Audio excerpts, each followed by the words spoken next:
Hi everybody, this month we will be talking about food preservation so that you'll be able to keep eating your garden produce as we move towards winter. So when you think of food preservation, a lot of people think of canning, and we will spend quite a bit of time on that, but we'll also go over pickling, fermentation, freezing, dehydrating, and cold storage as other options as well.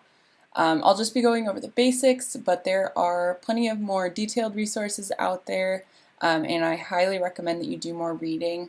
Your number one go-to for more information should always be the National Center for Home Food Preservation. This center is run through the University of Georgia, and they make all of the USDA guidelines for food preservation. Their website has instructions for all different types of food preservation, including a free online copy of the USDA Complete Guide to Home Canning, which has techniques and recipes for every food that you could think of. There is a link to this website down in the description below this video. The So Easy to Preserve book is a really great comprehensive food preservation book that goes beyond canning, and since it's University of Georgia, it's essentially USDA also. There are also lots of good YouTube videos and online classes from different university extensions and canning companies that give really great tutorials on different food preservation methods and recipes. And Virginia Tech also offers different canning classes and workshops in normal years, and you can always ask them questions on the phone or by email. And there's also a complete online course through Virginia Tech for food preservation if you want to go into some depth. So first up is canning.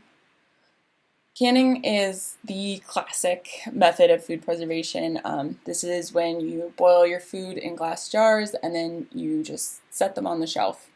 Properly canned foods can be stored at room temperature for a year or even more. And just like canned foods that you buy at the grocery store, they can be really simple, just green beans packed in water, or they can be a complete soup or salsa that's ready to serve. So canning is a great method of food preservation because it's very easy to store. You can keep them just about anywhere that's away from direct sunlight and temperature extremes.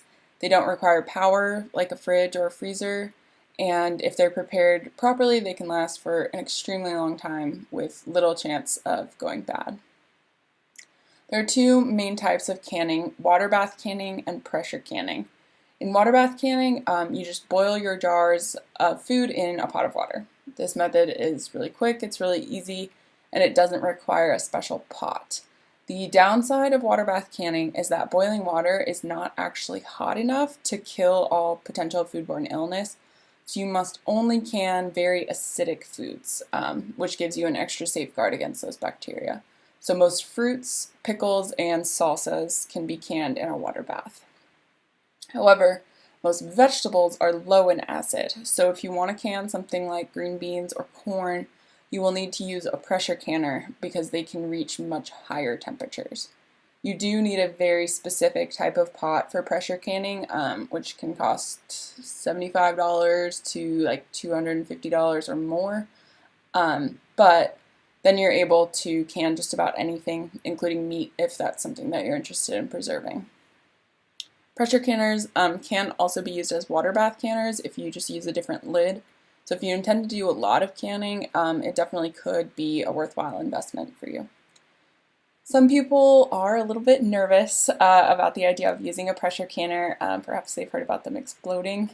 However, this was far more common a few decades ago before they added more modern safety features.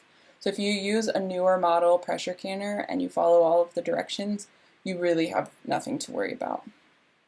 Steam canners are another option as an alternative to water bath canners. They're a little bit controversial. They weren't recommended for a long time because it wasn't clear whether the steam would heat the food as well as boiling water.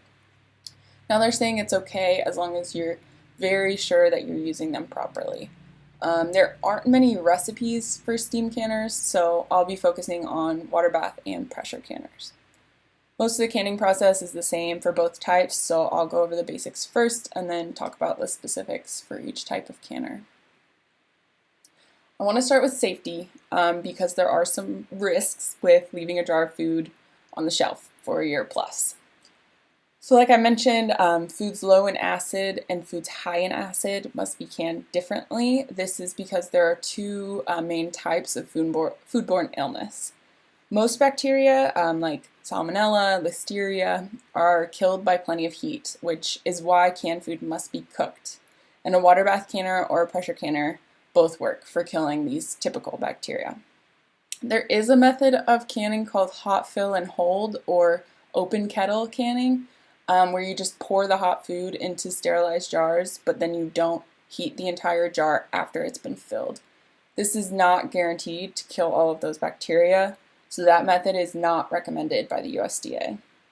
If you use boiling food in a sterilized jar, there might not be foodborne illness trapped inside, but it's definitely not a guarantee. Then there's the other type of foodborne illness, Clostridium botulinum, often referred to as botulism. This bacteria is a major concern for canning because heat is not necessarily enough to kill botulism. Unlike most foodborne illness, where you'll notice a bad smell, or mold, or other signs of spoilage, botulism can grow with no signs at all, and just a bite of infected food, sometimes just inhaling it, can paralyze or even kill you. I know that sounds really horrifying, and it is, but the good news is that it's preventable. Botulism is killed with extremely high heat, and this is where the pressure canner comes in. The pressure allows it to reach much higher temperatures than boiling water, killing the bacteria. Botulism also does not survive well in acid, which is why it's safe to water bath can very acidic foods under pH 4.6. Some vegetables are naturally higher in acid than others, but even tomatoes, generally considered the most acidic of vegetables, technically because they're a fruit, are not actually acidic enough on their own to prevent bacterial growth. So to be sure that you're below pH 4.6 for water bath canning, you do need to add additional acid to your tomatoes to be sure. And as a side note, when you add lemon or lime juice to canning recipes, you have to use bottled juice because fresh doesn't have a consistent enough pH to be sure that you're below 4.6. Getting botulism from canned food is very rare. The US usually only has 25 or 30 cases per year from home canned food, but the botulism bacteria itself is just about everywhere. So please take all of the proper precautions and follow your recipes to the letter. Never ever can foods without a recipe, and make sure that the recipe is specifically for canning. If you really want to preserve your famous salsa recipe, but it's not approved for canning, you should freeze it instead, or just can the tomatoes on their own and doctor it up when you're ready to serve it. When the recipe says you have to use pint jars, you have to use pint jars. When it says to process for 30 minutes, you have to process for 30 minutes. And when it gives you the list of ingredients, you have to use those ingredients. It's safe to make small changes to things like herbs or salt, or to substitute the same volume of sweet peppers for spicy peppers, but it's extremely important not to add any extra low acid ingredients to water bath canned foods, or to add fats or grains to pressure canned foods. If there are specific ingredients that you want in your dish, like if you want corner beans in your salsa, add them when you're ready to serve it. Unfortunately, not all canning recipes that are meant for canning are actually safe. Many of them are, but if you get a canning recipe from a food blog or a friend or a newspaper or even some cookbooks, there may be safety errors in it that could put you at risk of foodborne illness. I really hate to say it, but even grandma's canning recipes are not necessarily safe, even if nobody has gotten sick before. The only recipes that are scientifically proven to be safe are those that were written by the USDA, university extensions, or major canning companies. Your main resources should be USDA Complete Guide to Home Canning, So Easy to Preserve, or the Ball Blue Book. There are hundreds or thousands of recipes between all of these sources, and many of them are available for free online, so you shouldn't need to use any others. If you're using a book, a physical book, make sure that it's a recent edition because the guidelines are updated all the time. Canning is a very traditional method of food preservation. Many people have very fond memories of the ways that their parents or their grandparents would can all of their produce for the winter. And your family may have never had an issue with your traditional canning methods because foodborne illness is rare. But with modern research, we now have a better understanding of exactly which methods are risky and which are safe. So it's not worth continuing to use traditional methods for the sake of nostalgia when we now have more information about how to prevent foodborne illness. Some of these methods that I'm talking about are sealing jars with paraffin wax, using jars with zinc or baling wire lids, using the oven or any other heat source to heat the jars, and like I mentioned, the open kettle or hot fill and hold method where you don't heat the jars after filling them because that's not actually canning at all.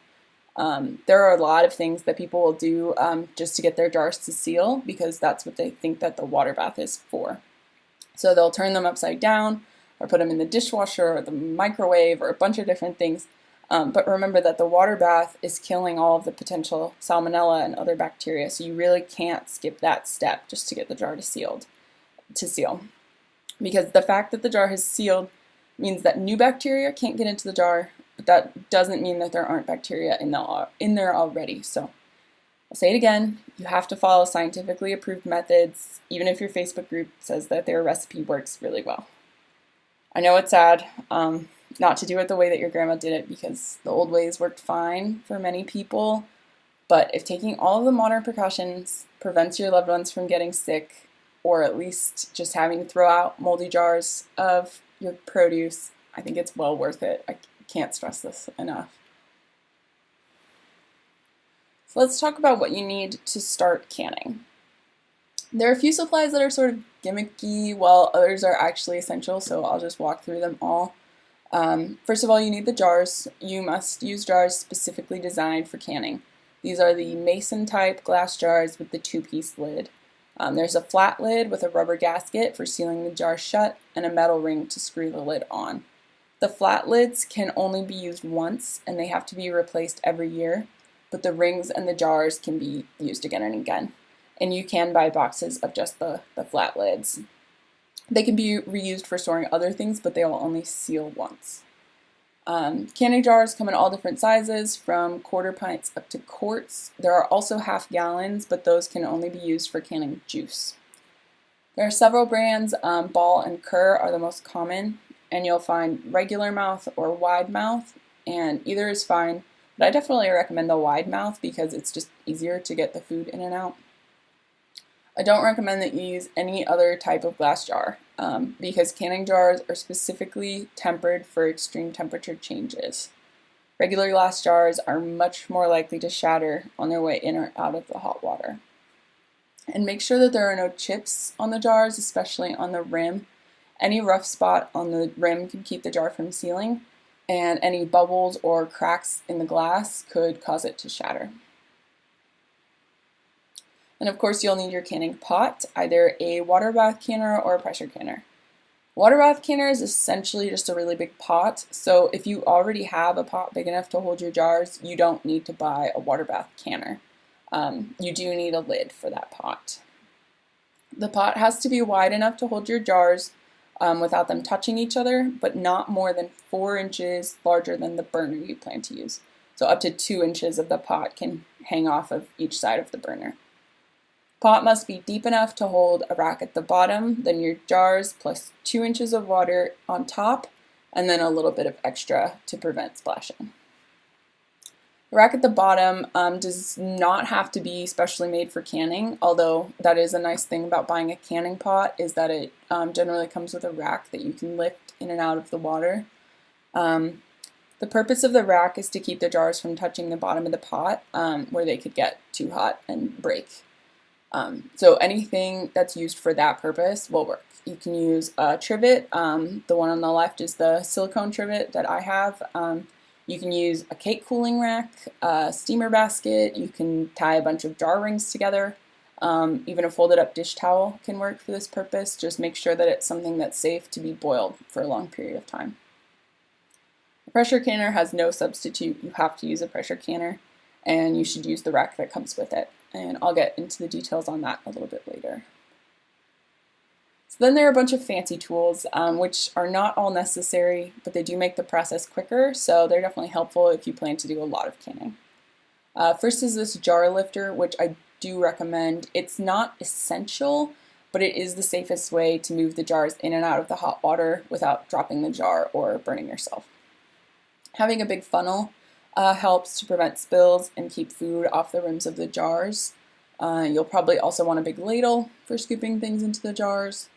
This magnetic lid lifter is a little bit silly. It's just a magnet on a stick, but it is a quick way to put the lids on the jars without touching the rubber seal. And then there's this stick, the bubble wand or the headspace measurer. You're meant to use the rounded end for pushing bubbles out of the jars. You could also use something like a chopstick, a wooden spoon, a plastic knife, something like that. Metal isn't recommended for this because it could cause a micro scratch that could actually weaken the jar. You do need to remove the air bubbles or else they could prevent the jar from sealing. The other side has this little stair-step headspace measuring tool. This is actually pretty handy because having the correct amount of headspace or room between the food and the lid is important for getting your jars to seal properly. Jars that are too empty or too full are at more risk of spoilage, and they may not even seal. Obviously, you could also use a ruler for this. So the way that you will prep your produce for canning will depend on your recipe, but you always want to start with as clean of an environment as possible. Wash the produce very well, wipe down the counters, and use very clean jars and utensils. Then you'll do whatever needs to be done, stringing the beans, peeling the tomatoes, all of that sort of thing. And then you heat everything up. You heat your canning pot full of water. You heat your jars in the pot. You heat your produce in another pot. For the lids, some recommend that you simmer them in hot water to soften the seal, but check your box for instructions.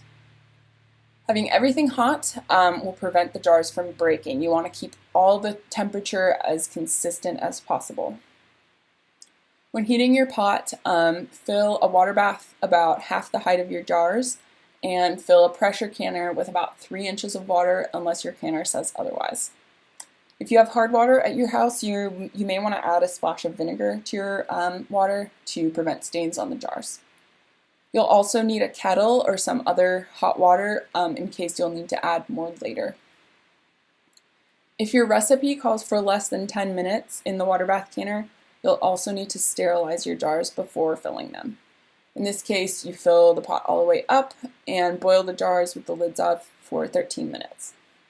Once everything is hot, you can fill up your jars. As you fill, remember to measure the proper headspace for the recipe. It's usually 1/2 inch or 1 inch between the food and the top of the jar. If you don't have enough liquid to fully cover the produce up to the headspace level, just add some boiling water. And be sure to remove any air bubbles. Then you wipe off the rim of the jar with a slightly damp towel, just to make sure there's no food residue, because even just a tiny speck of food on the rim of the jar can stop it from sealing. If there's any other spillage, be sure to wipe off the threads and the outside of the jar as well. Then you put the lid on. Avoid touching the underside of the lid with your hands. And then you screw on the bands. Only screw on the bands until they're fingertip tight, which means that you only use the strength in your fingertips to gently close it.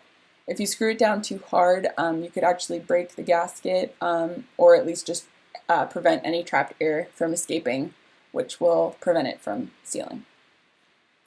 Then you put the full jar back into the hot water. So you do this filling process with only 1 or 2 jars at a time to prevent those temperature swings. Take an empty jar out of the hot water, fill it, close it, put it back in the hot water, then the next, so that they don't cool off sitting on the counter. As you load them into the canner, make sure that the jars aren't touching each other or the sides of the pot or the bottom of the pot. Don't cram them in there because the water needs plenty of space to circulate all around each jar and heat it thoroughly. Some canning pots are tall enough to do a double layer of pint jars, but you do have to use another rack. Don't just stack them on top of each other.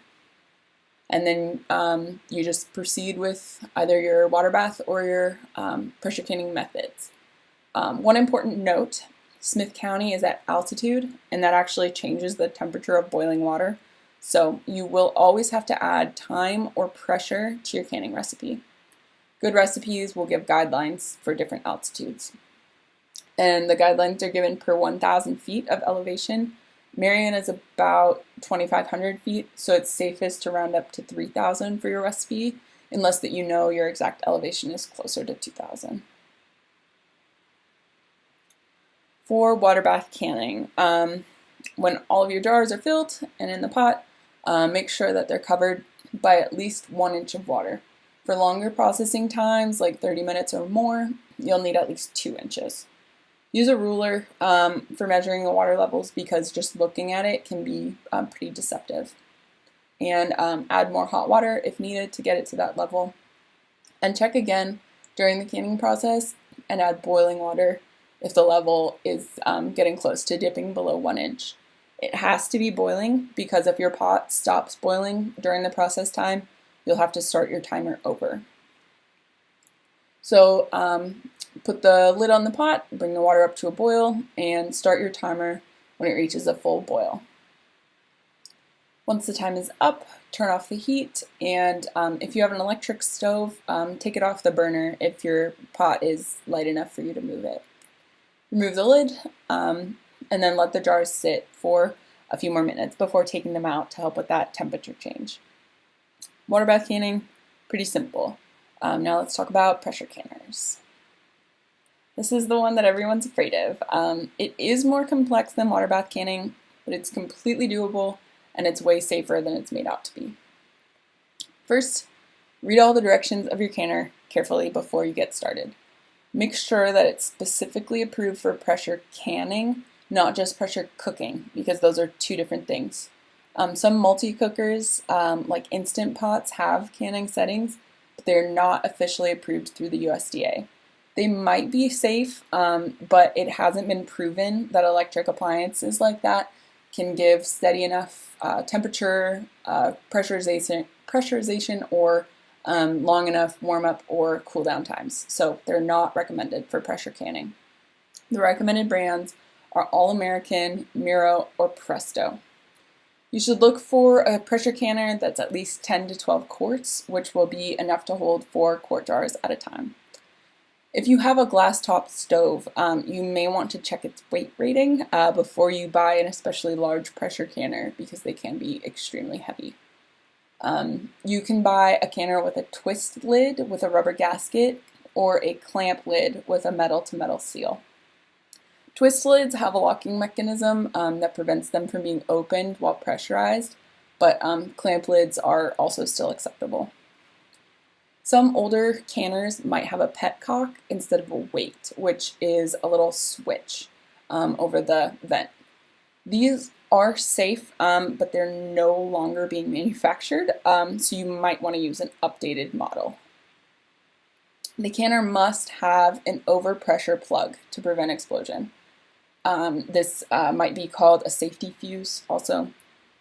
In a modern pot, if it gets overpressurized, all that happens is that this safety valve, this overpressure plug, just pops out and steam releases. That's all that happens. The canner will use either a weighted gauge or a dial gauge for the pressure. A weighted gauge is literally a weight that gets placed over the vent and it holds in enough pressure for its setting. Most weighted gauge canners can be set to 5, 10, or 15 pounds of pressure. You shouldn't ever need to go above 15. Some come with 3 different weights and you stack them as needed, while others you rotate to the right amount. As the steam tries to come out during processing out of the vent, this weight will hold most of it in, but any extra pressure is released. So to a certain extent, weighted gauge canners are self-regulating. The gauges will jiggle when they're pressurized, and if they start to jiggle too fast, you will have to turn down the heat. but you don't have to watch it as closely as a dial gauge canner. And some weights are meant to jiggle more slowly than others, so make sure that you know what yours is supposed to sound like, so that you know if the pressure is too high or too low. Dial gauge canners have a dial where you can visually see the pressure level inside of the pot. They also have a weight that's placed over the vent, but it's not supposed to jiggle like a weighted gauge. With a dial, you can get a more exact pressure in increments of 1 pound instead of 5, which helps prevent overprocessing. If you want 12 pounds of pressure, you can do 12 pounds with a dial gauge, while with a weighted gauge, you would have to go up to 15. And this just helps with the flavor and the texture of the food. There's not really a safety risk with overprocessing.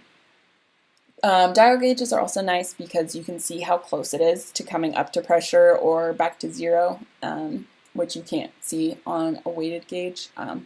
However, it's not self-regulating, so you will need to make sure that you're watching closely to make sure that the pressure doesn't go too high or too low. Also, dial gauges have to be tested yearly for accuracy, including before the first use. University extension offices are able to do this easily, but it is an important safety step every year because inaccurate readings can result in unsafe food. The best of both worlds is a dual gauge canner, which has both a weight and a dial. These are technically still considered weighted gauge canners, and then they just have a dial there for your reference. First time you use a pressure canner, it's a good idea to do a practice run without any food inside, so you can get a feel for how it should work when you need to adjust the temperature without risking a full load of food. And every time you use the canner, you need to inspect all of the valves, make sure that you can see light through the steam vent, and make sure that the gasket is in good shape. So you follow all of the preparation steps that I talked about for getting your canning jars all set up. And some pressure canner recipes use what's called raw pack instead of hot pack, where you don't pre-cook the food before putting it into the jars. This is fine because all of the time and the heat will cook it, but you do need to follow a recipe that's meant for raw pack if you're going to do it. With hot pack, you get a little more control on exactly how your end product is going to turn out, but raw pack obviously requires less prep work. So you have your canner, it's filled with 3 inches of hot water or whatever your manual specifies, and your jars of food. Now it's time to put the lid on, turn the burner to high. Do not put the weight on the vent yet, either your weighted gauge or your counterweight for the dial gauge. You need to wait for a full stream of steam to be steadily coming out of the vent and set a timer for 10 minutes. After the steam has been flowing out for 10 minutes, then you can put the weight on top of the vent. Releasing the steam is a very important step because too much air in the canner can cause inaccurate pressure readings and result in underprocessing. Once the weight is in place, the canner will start coming up to pressure. You'll know that it has reached pressure either by just reading the dial or hearing the jiggle start to happen. For a dial gauge canner, turn the heat down a little bit before the canner comes up to pressure to keep it from going too high. You can start your timer once pressure has been reached. If the pressure dips below the recommended level during processing, you do have to start your timer over, so remember to stay nearby to make adjustments as needed. When the time is up, turn off the heat and just wait for the pressure to reach 0. This could take 30 to 45 minutes. Once the pot is depressurized, remove the weight and let it sit for 10 more minutes. Then you take off the lid and let the jars sit for 5 more minutes before taking them out. But there's really no way to speed up this process. The depressurization is still part of the food safety needs. Plus, trying to cool it down too quickly can cause the jars to break. A few notes about pressure canning. You do have a lot more flexibility in what you can compared to water bath canning, but that does not mean that it's a free-for-all. You cannot can anything that is too thick for the heat to reach the center of the jar. So this is purees, refried beans, anything thickened with cornstarch or flour. Even summer squash can get too soft during the process and become too thick. Like you can pressure can cubed pumpkin, but not pureed pumpkin. It's frustrating, but it is a safety requirement.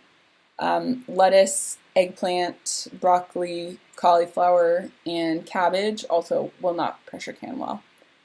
Do not can anything very fatty, anything with grains like rice or pasta, or dairy products.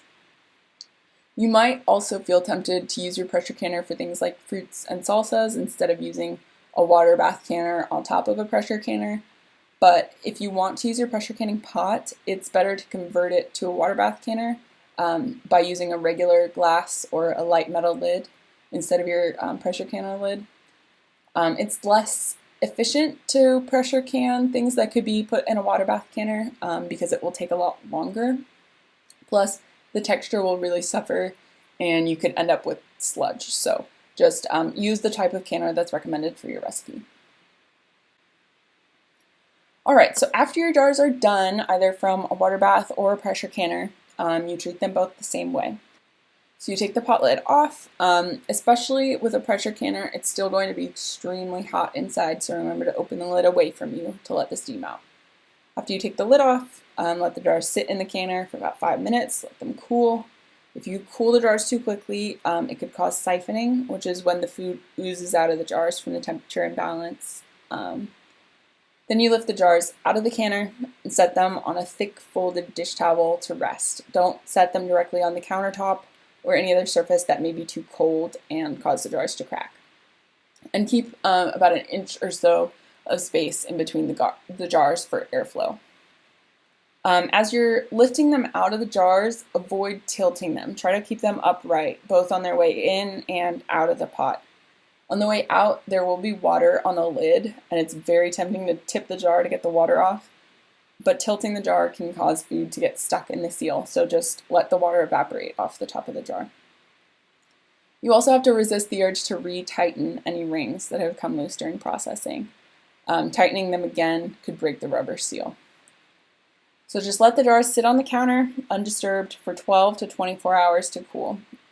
You should hear a little ding as each jar seals, and this might happen right away, but you still shouldn't touch them until they're fully cooled. Then you can check that they're sealed shut. The easiest way to do this is to just push on the middle of the lid. If you can push down, it's not sealed. If it's sucked down, then it's sealed. Any jar that didn't seal can be reprocessed again if you do it right away. I have a link down in the description of this video to a chart of possible problems, and you should definitely take a look at that if you had a lot of jars that didn't seal, so that you may be able to correct any issues. If you just have 1 or 2 jars, you might want to just put those in the fridge and eat them first. And be sure to label the jars with the contents and the date. Once the jars are cooled and sealed, they're ready for storage. Take the rings off of the jars for storage. A lot of people leave them on, but not only can this just create rust in the threads, it can also cause a false seal. Sometimes an improperly sealed jar will get its vacuum and look totally normal and sealed, but later on it will unseal. If the ring is still on, that will allow it to seal back down again with temperature fluctuations and different other things. Sometimes it will do this many times over, and if you happen to grab the jar when it's sealed, you'll have no idea that it actually isn't sealed and it isn't safe. So take the rings off, and that way it'll be much easier to tell if you had an issue with your seal. There's really no need for the rings to be on for storage anyway, so just keep them around so that you can use them after you've opened the jar. You should also avoid stacking the jars on top of each other for the same reason. If you need to stack your jars in 2 layers, put something like a board across the row of jars and then stack the next layer on top so that they're not directly pushing the seal of the next jar downward. Your jars should be stored in a cool, dark place. Try to avoid exposing them to direct sunlight. When you're ready to eat your canned food, check it carefully to make sure that it stayed sealed, that nothing leaked out, and that the top is still sucked down. When you open it, make sure that the liquid doesn't come squirting out. That's definitely a bad sign. Check for mold, smell it to see if it smells off. Lots of air bubbles are definitely a bad sign. Cloudiness and sliminess may be signs of foodborne illness or not, depending on the recipe. Of course, remember that botulism doesn't have a smaller taste, and just a tiny bit can kill you. So if you don't feel confident that your jars were canned or stored or sealed correctly, it's better not to use it. Classic saying is, when in doubt, throw it out. Alright, so that is canning. Now let's talk about pickling. Pickles can be made in a few different ways. They can be made with vinegar and then either canned or refrigerated, or they can be brined with salt water and fermented at room temperature and then canned or refrigerated. Pickling can be a really great option for cucumbers, but also just about any other vegetable, because the acid, either from the vinegar or the fermented brine, allows you to can vegetables in a water bath canner instead of a pressure canner. And pickled vegetables also just taste really good. I highly recommend pickling cauliflower, peppers, squash, okra, green beans, carrots, beets, onions. Pretty much any firm vegetable will pickle well. So I'll talk about brining and fermentation in a moment. So let's just talk about vinegar pickles first. These recipes are basically just vegetables and vinegar, plus sometimes water, spices, and occasionally sugar. Brined pickles require quite a bit of time to achieve a sour taste, so vinegar pickles are a good option when you want to get them done quickly. No matter which vegetable or vegetables you use, you have to use at least equal parts vinegar to water for your liquid, up to all vinegar and no water if you want. Never use more water than vinegar for food safety. If you find the taste to be too sour, you can add some sugar for balance. Many pickle recipes call for distilled white vinegar because it's got a neutral flavor and color. But if you want something a little more flavorful, you can use any vinegar with at least 5% acidity. 4% is not enough. Check the label on the bottle for the percentage, and if it's not listed, don't use it. It has to be 5%. And of course, it's always safest to follow a recipe, especially if you plan to can your pickles. If you plan to just put them straight into the fridge, you can mix up the veggies and add other ingredients, but for canning, you need to follow a recipe like anything else. In the fridge, quick pickles will still last quite a while, but you should try to use them up within a month or two, and canned pickles will last a year plus. When using spices for flavor, it's much better to use whole seeds rather than ground spices for the best results. So peppercorns, coriander, fennel, dill seeds, mustard seeds, celery seeds, and allspice, all great options for pickles. You can buy pickling mixes of spices if you don't want to have to buy all of those seeds individually. And other good flavoring additives also include, of course, fresh dillweed and garlic, ginger, onions, and chilies. But make sure that you add them only according to a recipe.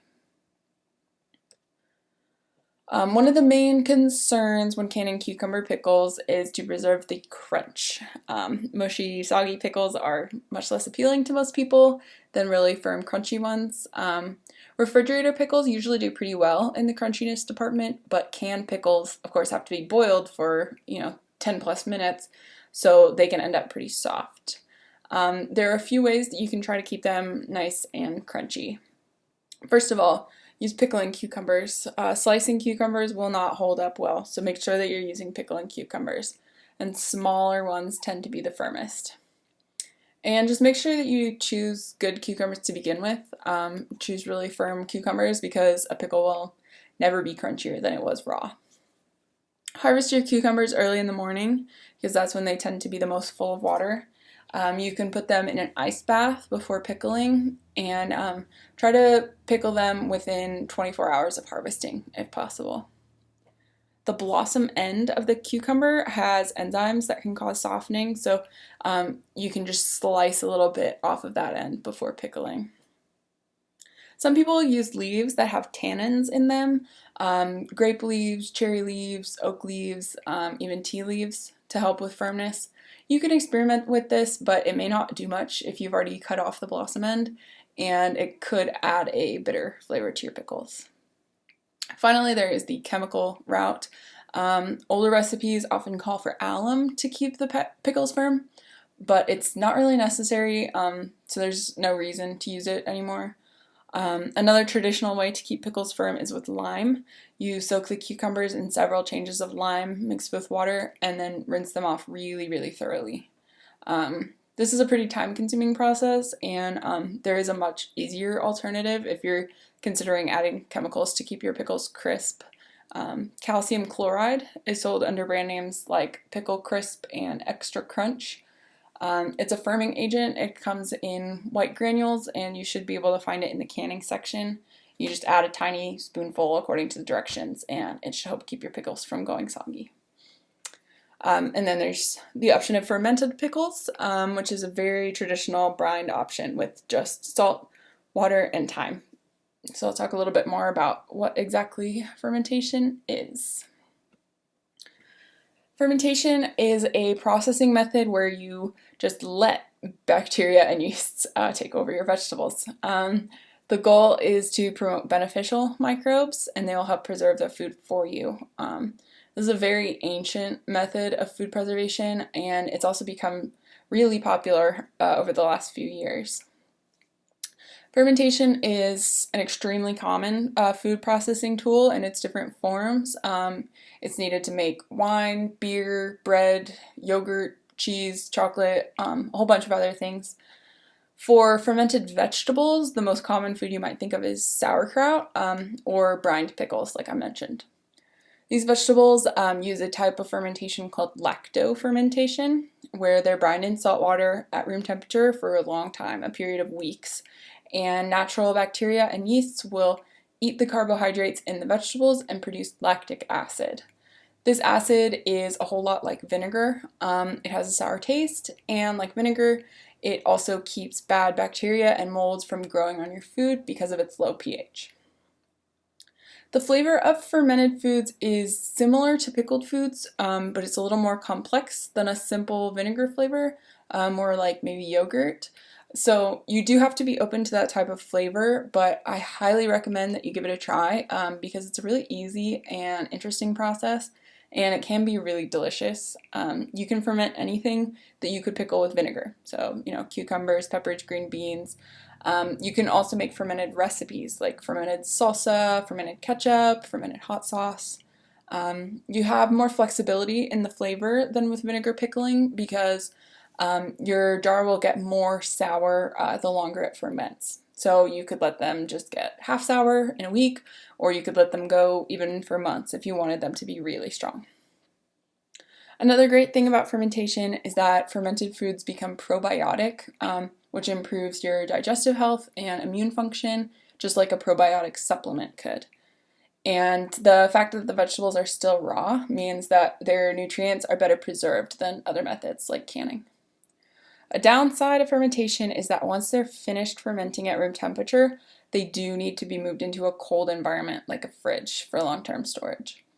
If you have a basement or another environment that stays below 60 degrees, ideally below 50 or 55 degrees, you can store it down there, but otherwise it does need to be in the fridge. Or if you don't mind losing those raw benefits, you can your fermented products, but make sure that you follow an approved canning recipe for that. So the way to ferment vegetables is very simple. You clean them, cut them, put them in a jar with salt water and any herbs or flavorings that you like. Then you weigh the vegetables down underneath the brine, cover the jar, and let it sit out at room temperature for anywhere between 5 days and 6 weeks or even more, depending on the recipe. And then you just move it to cold storage or can it. And you really don't need any special tools or appliances for fermentation.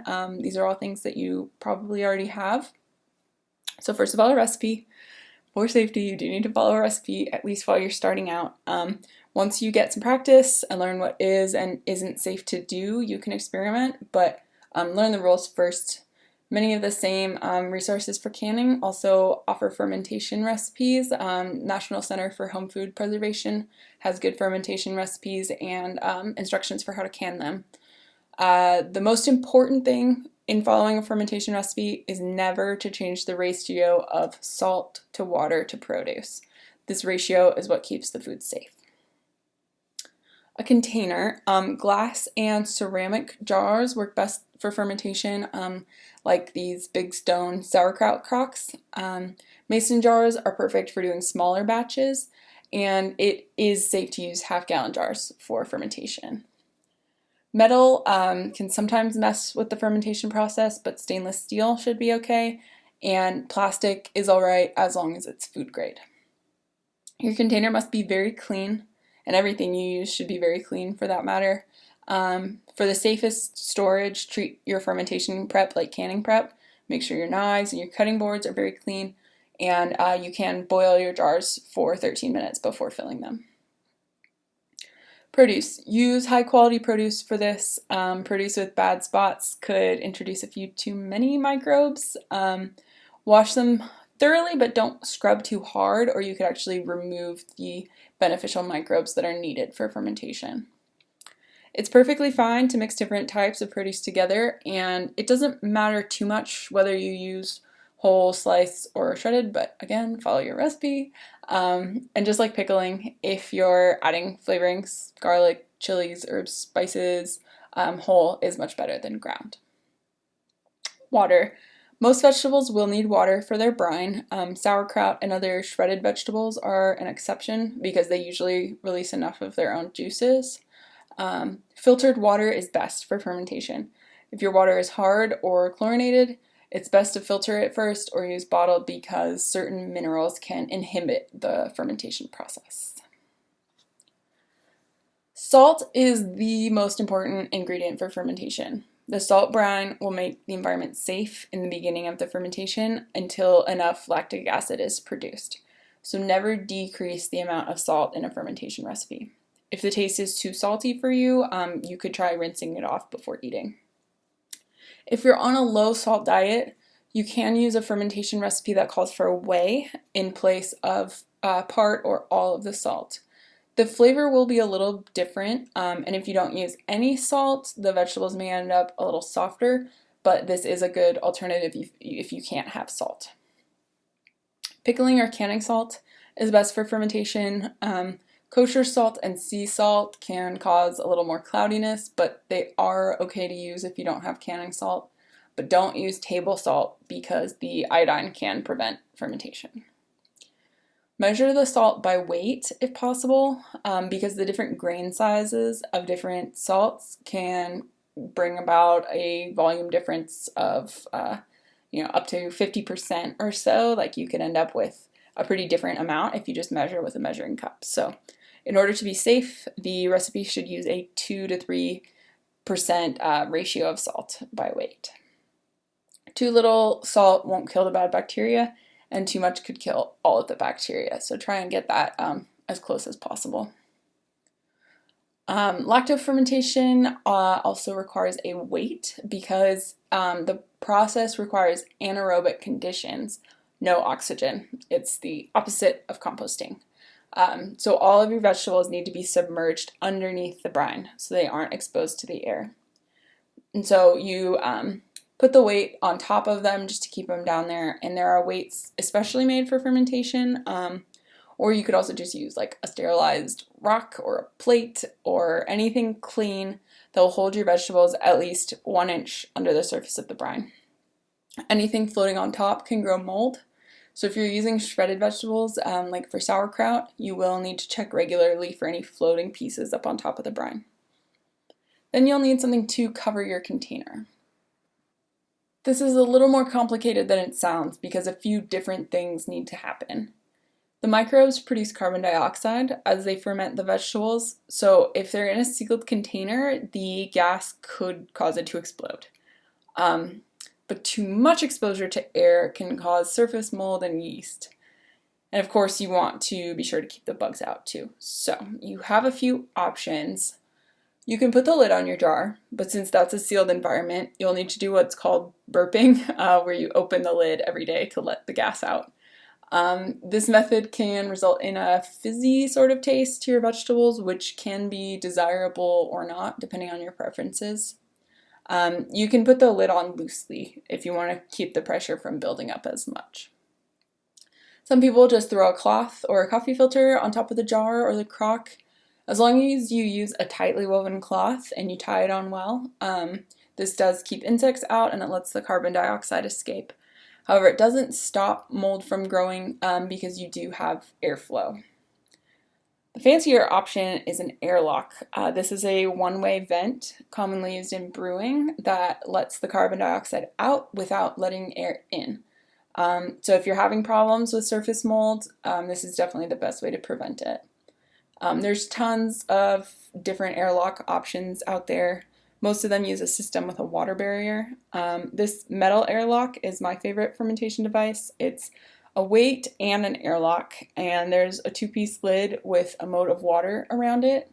The pressure from the carbon dioxide lifts the lid and releases bubbles out through the water, but nothing can get in. The sort of DIY version of this is to fill a freezer bag with extra brine and put that on top of the vegetables. It will help weigh them down and give a loose seal, so you could try that too. And then you ferment. It's best to keep your jar away from direct sunlight while it's fermenting, so a darker place is better, but the temperature is the most important. The warmer the room, the faster the fermentation. 70 to 75 degrees is usually the goal. Above 75 degrees, the quality will go down. In some cases, though, you may want to slow down your ferment. Maybe you don't have room in your fridge yet, and it would be nice if your sauerkraut would just be able to sit out a few weeks longer. Cooler fermentations also have a slightly different flavor profile, which some people prefer. In that case, you can bring the temperature down all the way down to around 60 degrees. Below 60 degrees, not much will happen. And this is the purpose of refrigeration at the end, because it slows that fermentation process almost all the way down to a stop. As you watch your produce while it's fermenting, bubbliness and cloudiness are normal signs of fermentation, and if you have sediment, that's fine. But you do need to check for mold, especially in the first week. Like I mentioned, check for any pieces that are floating or sticking up out of the brine, which mold can form on. If you do find mold, some people say just to take it out and keep going, but that is not the safest thing to do. Unfortunately, you should throw it out and start over. If you see a white film on the surface of your brine and sometimes a white sediment all throughout, that is what is called calm yeast. This is totally harmless, it's safe to eat, but it can change the flavor of your product and it's not really desirable.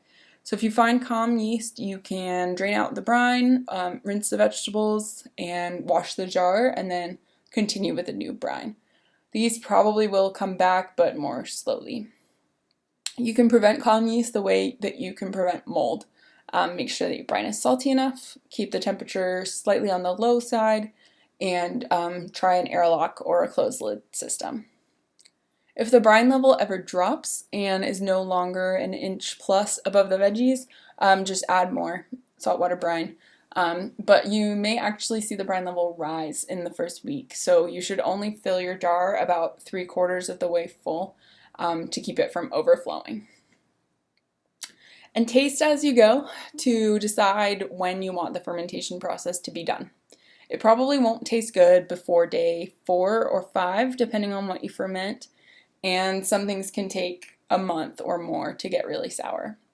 So putting it in the fridge or canning it will stop the process where it is, so decide where you want that to be. You can store the vegetables in the fridge in the container they're in if it's small enough and if you have a tight lid for it. Otherwise, you can transfer it to another glass or plastic container. And it is still best to keep your vegetables covered with brine during storage in the fridge if it's possible. Alright, now freezing. Another really great option for food preservation is freezing because you can freeze just about anything since it's stored at such a cold temperature. It also doesn't require nearly as much prep work as something like canning, and it's definitely the easiest food preservation method. Obviously, the downsides are that it takes up space in your freezer, which may be limited, and it requires power. So if you have a long outage and no backup power, you could potentially lose it all. So if you plan to do extensive freezing, make sure that you have a plan for that.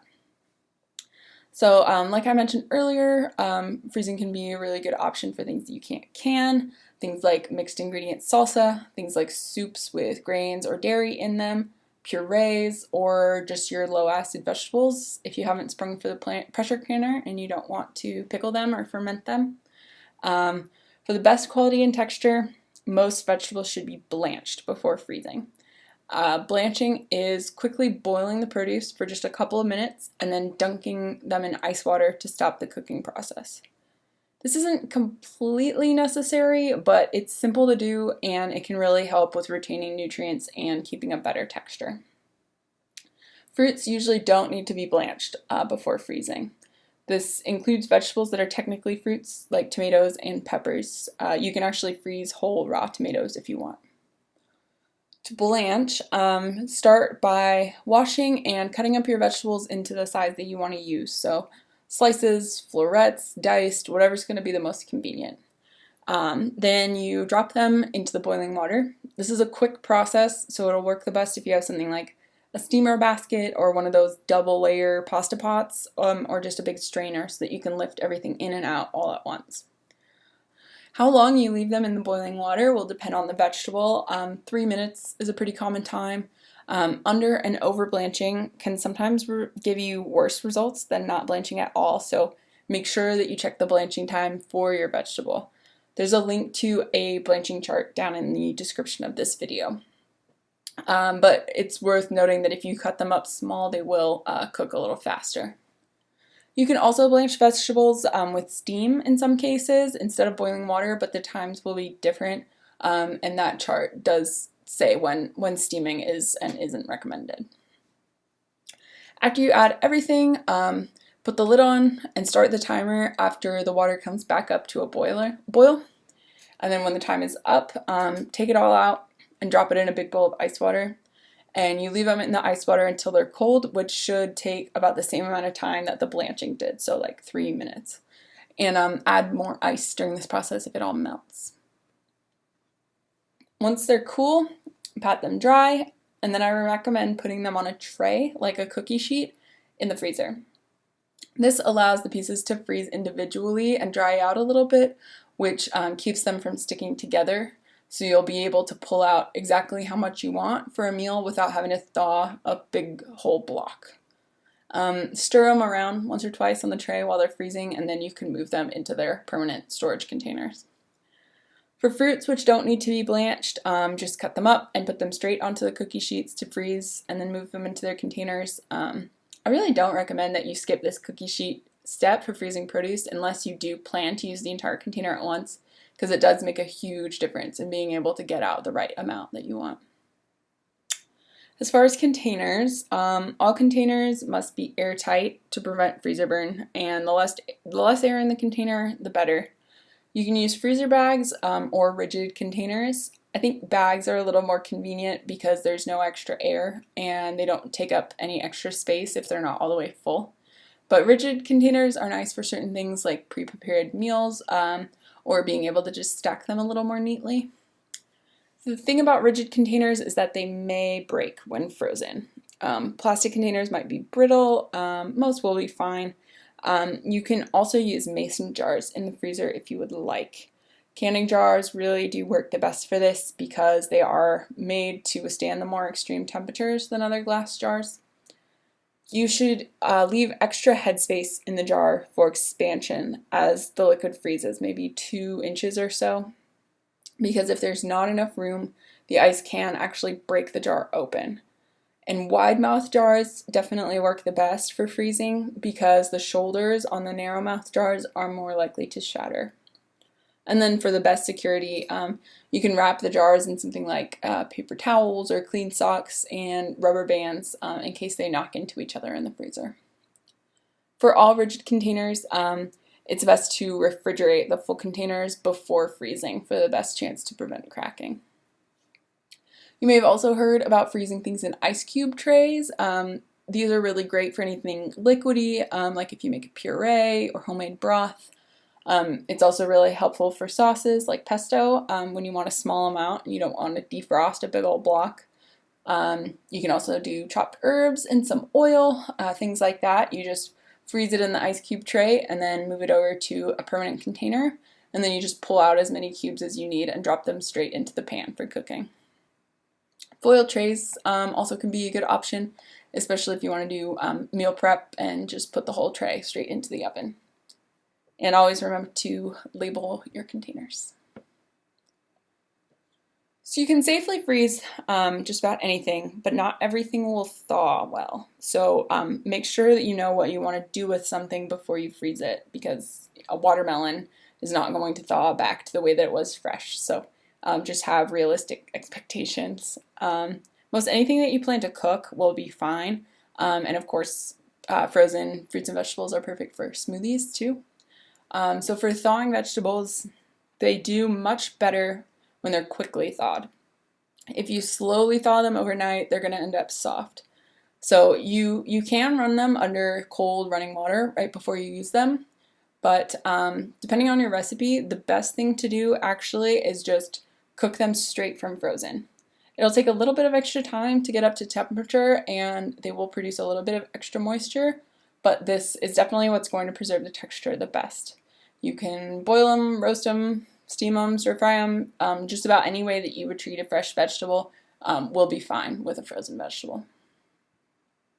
Okay, dehydrating.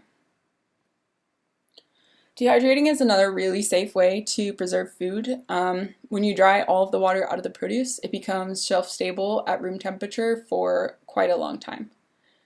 You can buy a dehydrator if you plan to do a whole lot of dehydrating, but your oven will work perfectly well for just occasional dehydrating.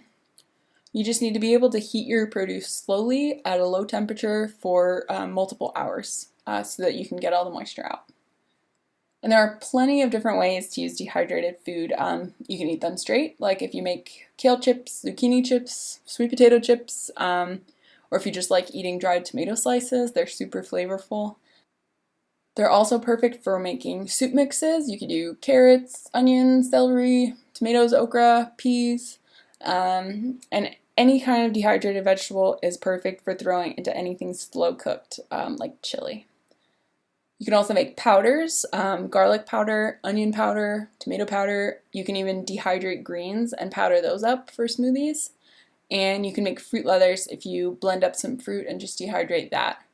You can also dehydrate herbs, flowers, nuts, seeds, and even make jerky. So they're very versatile if it's something that you want to get into. Lots of uses.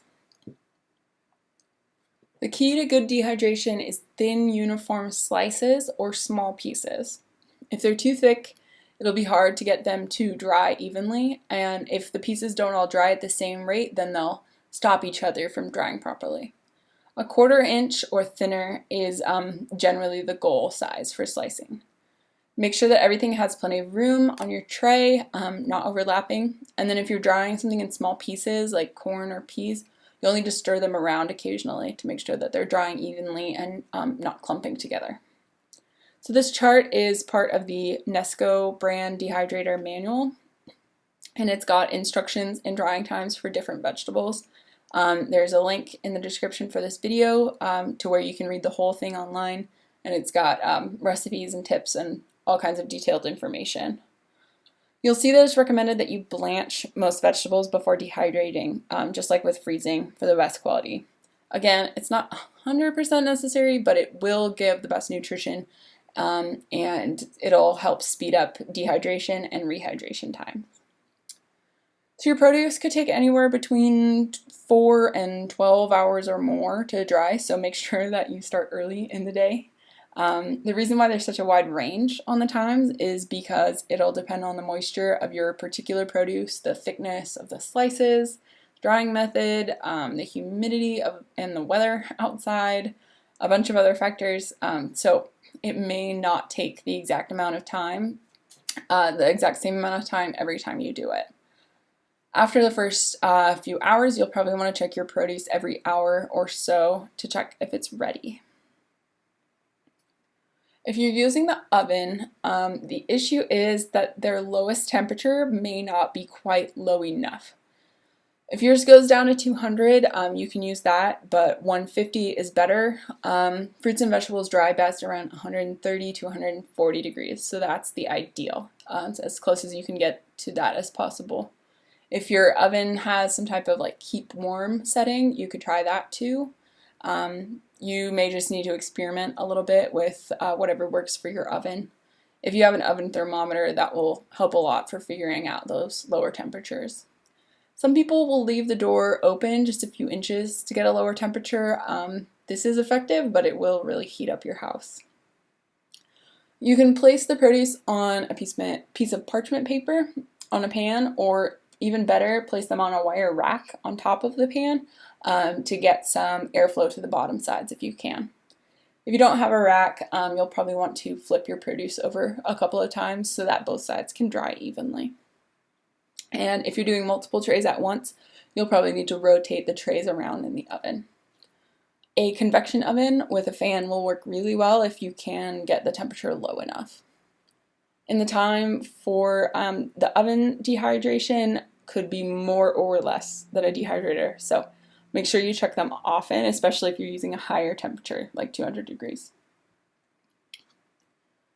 So a dehydrator is just an electric appliance with a heater and a fan.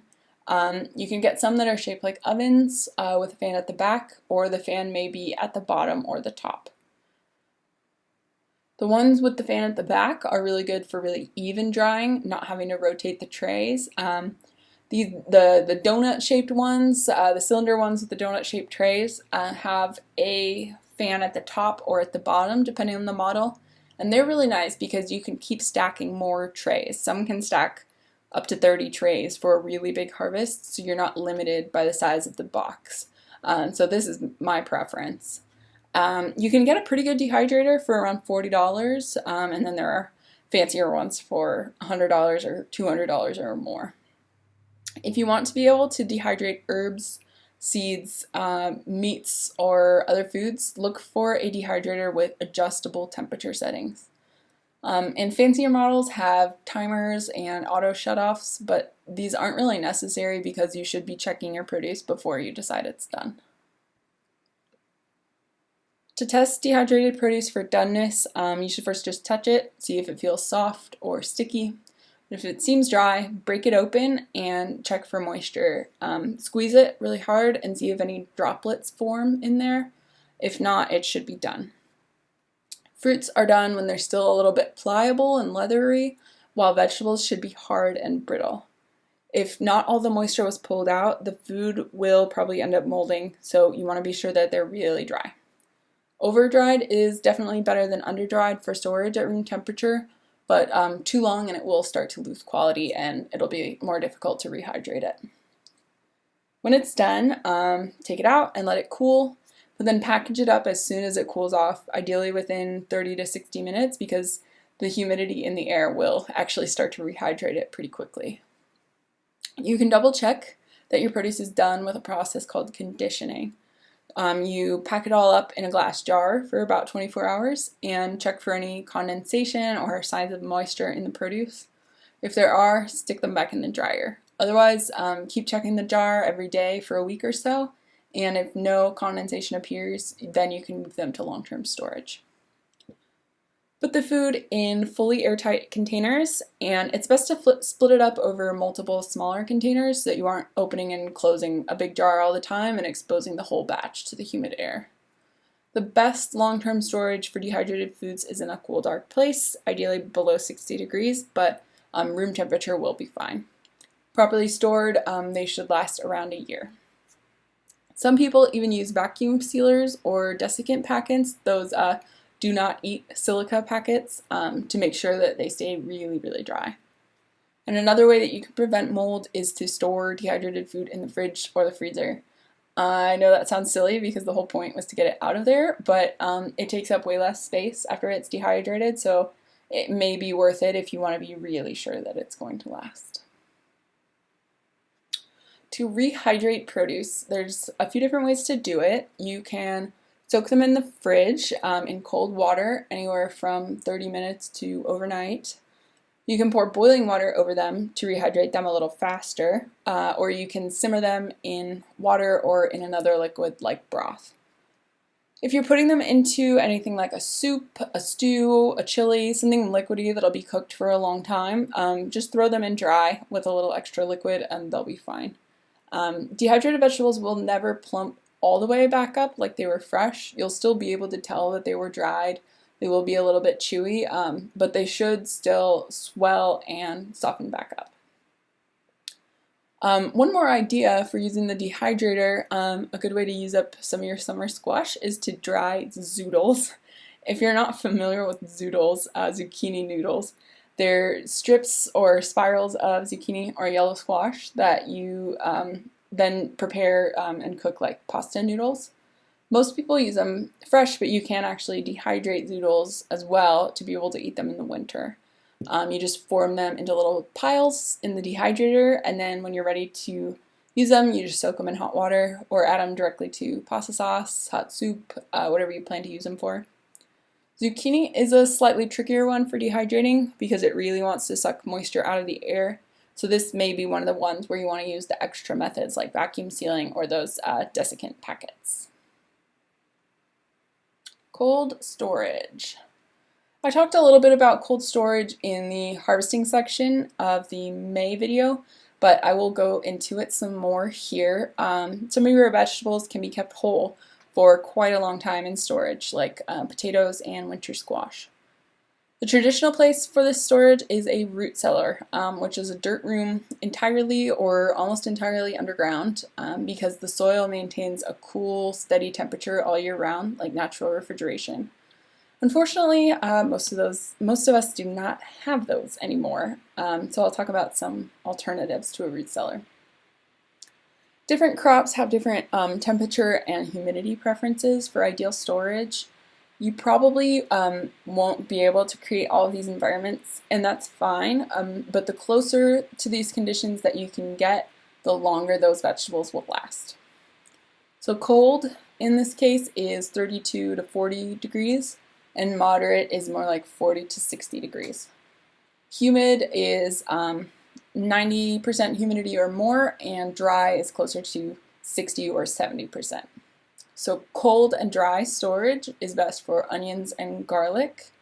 Cold and humid is best for carrots, beets, turnips, and cabbage. Moderate and dry is best for winter squash and pumpkins, and moderate and humid is best for sweet potatoes and potatoes. And all of these should be kept in the dark as much as possible. You need to be careful with humidity. Humidity in the air is essential because produce will slowly dry out and shrivel without it. But if it's too humid, particularly if it's too warm and humid, it can cause mold and rot. So if you're going to create humid conditions, make sure it stays very cold. So you can try and create all four of those environments if you want to. The nice thing about a root cellar is that you can sort of make little microclimates by storing dry things like pumpkins out in the open and humid things like carrots in like a perforated plastic bag to hold the moisture in. If you have an unfinished basement, that's pretty close to the same thing as a root cellar. So if yours is cool enough, you can store produce down there. A crawl space can potentially function the same way. And if you have a garage that stays cold in the winter, that can work too. As far as containers, depending on where you're storing it, you may need rodent protection. A closed container, like a metal trash can or a wooden box lined with hardware cloth against chewing, can work for this as long as it's not airtight. So you may need to drill some small ventilation holes because for all cold storage, there needs to be some airflow. A cardboard or plastic container may also be fine depending on your location. So then you line the container with some type of insulation like straw, peat moss, maybe sand. This insulation can be dry or slightly moist depending on whether you want it to be humid or not. Putting layers of insulation as you stack the vegetables will also help with regulating some moisture. If you'd rather store your produce outside, you can actually make a mini root cellar just by digging a container into the ground. Depending on how much you want to store, you could bury a 5-gallon bucket, a really big metal trash can, or even some people do an old fridge or freezer. You bury it so just a few inches or above ground. You fill it with your produce and layers of straw. You put the lid on and then cover it with 1 or 2 feet of straw and a tarp for the weather. This would work best for your root vegetables that prefer moisture, like carrots. Full disclosure, I have not tried this, but as far as I know, people do have success with it. You can also leave your fall potatoes and carrots in the ground and heavily mulch over them and then harvest as needed. This is risky because a really hard freeze could ruin them, or unusually warm weather could cause them to rot, or a hungry animal might find them, but it is really easy, so you might want to try it. A few crops like turnips can stay growing in the ground during the winter if they're protected with row cover fabric. If you're going to store inside the house, you probably won't have anywhere super cold to store them. So if you plan to store your vegetables closer to room temperature, you'll probably want to refrigerate your root crops like carrots, or use a different method for those because they will go soft before too long. But sweet potatoes, winter squash, onions, those sorts of things will do fine inside the house at room temperature. If you have a pantry, of course that's a great option, but a container in a closet or under a bed can work fine too for extra storage. The kitchen is usually the warmest room in the house, so it's not the best for long-term storage. But if you do need to store produce in the kitchen, try to keep it away from sources of heat like appliances and water pipes. Overall, when you're getting produce ready for long-term storage, the #1 priority is to sort them in order of quality. The ones with the damage should be eaten first, and the most perfect ones should be stored the longest. The quality of the stored produce is by far going to make the biggest difference in terms of shelf life. And you'll need to sort through your stores regularly to make sure that everything is still looking good, because one bad apple really can spoil the bunch. You might see a spot that looks like it's no big deal, and then later on it just keeps slowly growing. Wipe enough dirt off of the produce that you're going to be able to see its quality, but don't wash them before storage because the dirt does help protect them for that long-term storage. Alright, so that is plenty of options for food preservation, and a mix of methods is always the best for variety, but choose whichever options work the best for you, your cooking habits, your vegetables, your schedule. There should be at least a few things in here that will help you bring your harvest well into the winter. In terms of supplies, everyone's preservation plans will be different. You may already have some of the supplies that you need. So I would like for you to tell me which supplies you will need for food preservation, and then I will try my best to get them to you. I can help with canning jars, canning tools, freezer containers, fermentation airlocks, peat moss for cold storage. Whatever you need, I will try to get it. I won't be able to outfit you with every single thing in this video, but please ask me for the things that will help you the most, and I will get you whatever I can. The sooner you let me know what you need, the sooner I will be able to get it to you. Also, some of you have not finished the to-do list from last month's video, so please get me all of that information as soon as you can so that I will be able to help you as best as I can. Alright, thanks as always to Homegrown's funder, Americans Helping Americans, and get ready for next month, which is seed saving. Thanks for watching.